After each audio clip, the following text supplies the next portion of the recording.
Let's talk about the three biggest mistakes that I see that hinder career growth. The first one is analysis paralysis. Now, if I say, and when I'm talking and you're like, oh, that hit me a little bit, or I feel attacked, you're not being attacked. We're just removing blind spots, and that's what we need to do. I help you remove blind spots. We have this honest conversation. You go further faster. That's the goal. So first, analysis paralysis. What I mean by that is, I love talking to women, and then all of a sudden they're like, well, I'm really not sure if I want to do A or I want to do B, or if, I want to do A and B and then, or a combination. And I'm sitting here, well, where are the job offers? Where have you interviewed? Who have you spoken with? And it's like, oh, no one yet.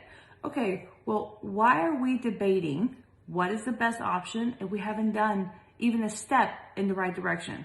So if you find yourself in a place where you want to switch jobs, that you want to either go for the next step, whether it's a promotion, a different role in a company, a different company altogether, you have to take the step. You have to send your application. You have to start networking.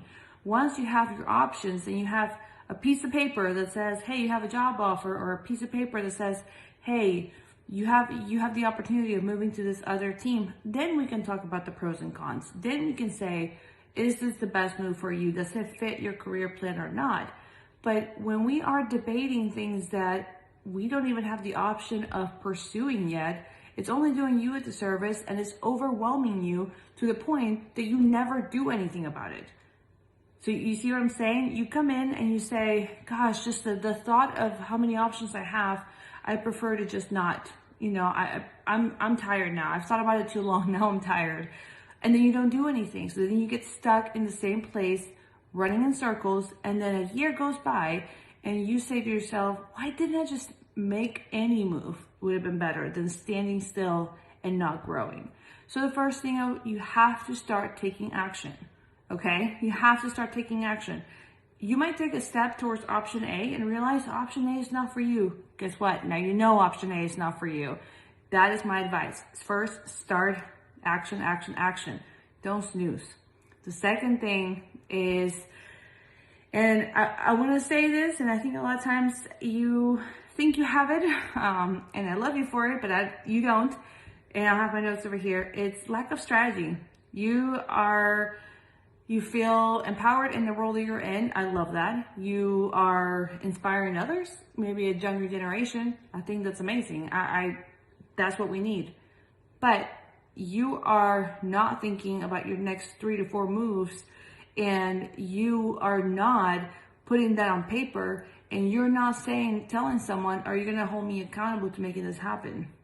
Because here's the thing, life gets busy, okay? We do a billion things every single day. And just think about the fact that as you're watching this video, we're at minute 3.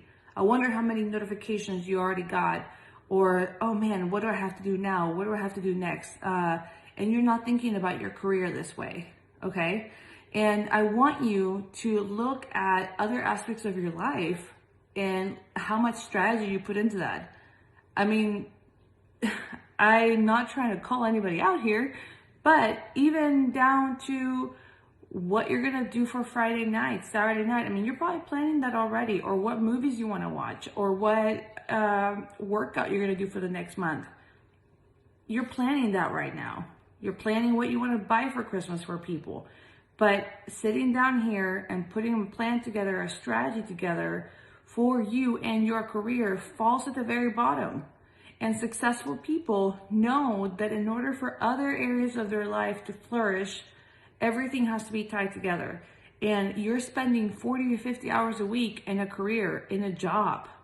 Honestly, you're probably spending more time with people at your job than some of your family members.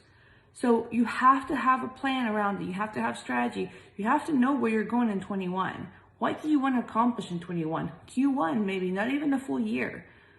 And that really ties to my last point, is that I don't see enough people putting together a personal development plan, regardless if their boss has done one for them or not.